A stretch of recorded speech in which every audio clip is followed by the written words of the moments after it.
One of your areas of specialization is Islam. And when we are discussing bin Laden, I'd like to ask you, Bill, what should be our attitude when it comes to the death of bin Laden? Well, I think there's tremendous gratitude that justice has been served. As President Obama said, it's been a long, long wait. And when we were up that evening watching television and saw the announcement come in, it was just like a blockbuster. It was so unexpected, so shocking to think that bin Laden had actually been killed. And then as the details came out, and found that this wasn't through some unmanned drone, but it was an actual special operation of these Navy SEALs going in and having actual combat and then taking him out. One's admiration for these professionals who carried this out just soars. So I think that rejoicing and gratitude is entirely appropriate in this case. We can be very glad that this heinous mass murderer has been finally brought to justice. What do you think about the president's speech when he said that this is not a war against Islam? Well, obviously, there's the desire to not alienate the Muslim world, which is very attached to militant Islam and a very conservative form of Islam. I recently saw a very disturbing survey just come out of Egypt since the revolution there that displaced Mubarak, which indicated that 60% of the Egyptian population would like to have a society that is governed by Quranic law. Wow. And that only 36% of the people thought that it needed to be a priority of the new Egyptian government to protect the rights of minority religious groups. Just think of that, only 36%. And of course, probably in that 36% are all the Coptic Christians that are hopeful that their rights will be protected. So a relatively small percentage of the Egyptian population thinks that it's an important priority at all to protect the minority rights of religious non-Muslim peoples in that country. So this is very disturbing. As these events transpire across the Middle East, I think there can be little doubt that the fallout in the end will be more conservative, more Islamicized regimes in these countries, and that's very disturbing.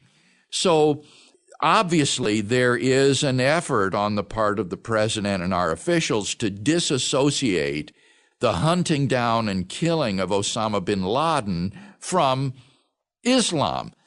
But I think, frankly, in all candor, that the president is simply mistaken when he says that Osama bin Laden was not a Muslim leader. He clearly was a Muslim leader. He said that he's not a Muslim leader, he's a killer of Muslims. Yes, and that is not a good reason for disqualifying a person as a Muslim leader.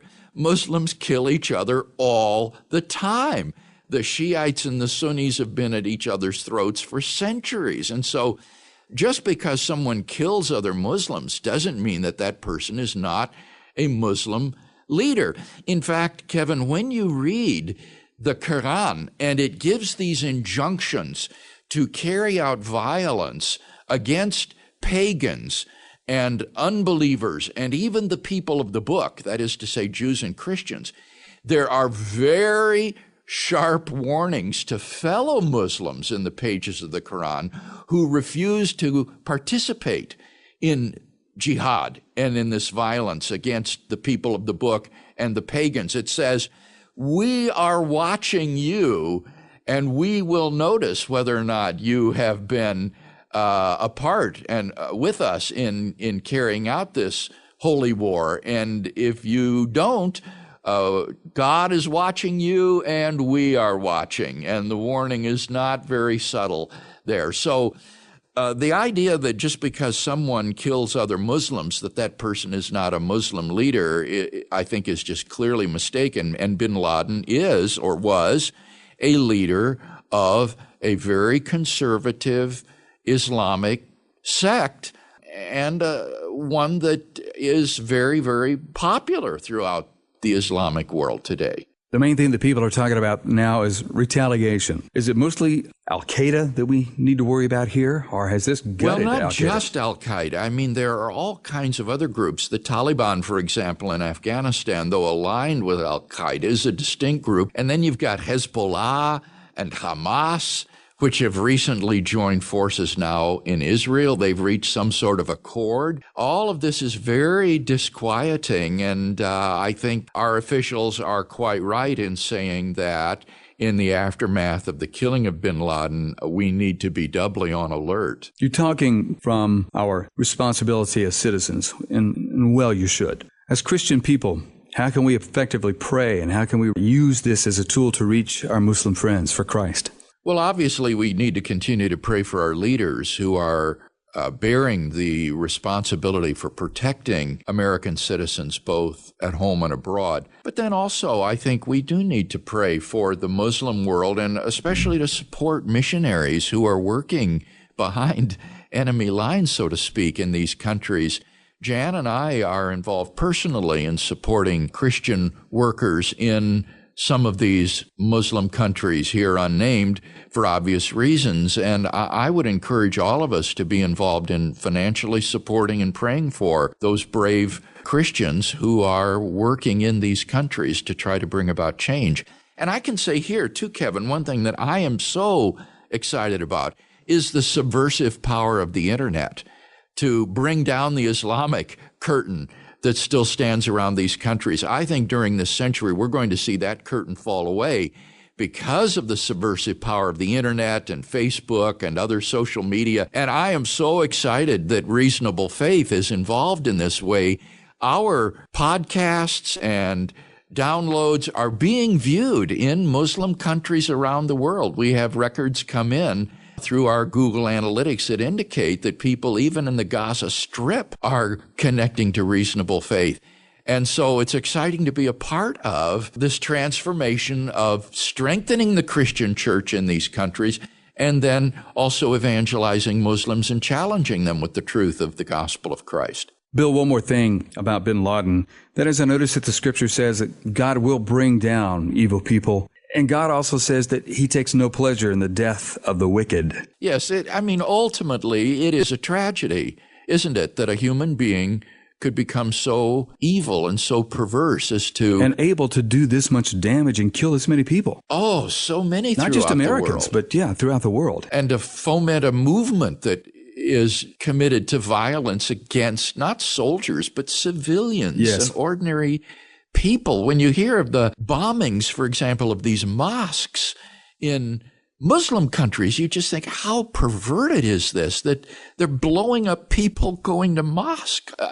It's just amazing. And so you're right, it is tragic at one level. We can rejoice that justice has been meted out, but in a deeper sense, you're quite right. This is tragic that a human being could become so debased. How can we be consistent as Christians? What would Christ's view on this Well, my issue be? understanding of Jesus' teachings is that one doesn't try to seek personal revenge, but he, I think, recognized that state authorities are instituted by God and that the state has the ability to use force legitimately. Certainly that was the case throughout the Old Testament, and Jesus, as a good Jewish person, believed in the God of the Old Testament revealed in Scripture. So I think not having a personal, vengeful, vindictive attitude is consistent with saying that the state needs to mete out justice where appropriate to criminal and terrorist activities. Sure. Bill, that's such an important distinction that you're making, and most people get confused on this. They don't distinguish between interpersonal relationships and turning the other cheek and loving your enemies, and then the broader state issues that involve a just war and things like that. And so I hear you making that distinction. I mean, Jesus said, don't go after a king and his army unless you know you have enough people to beat him. Yeah.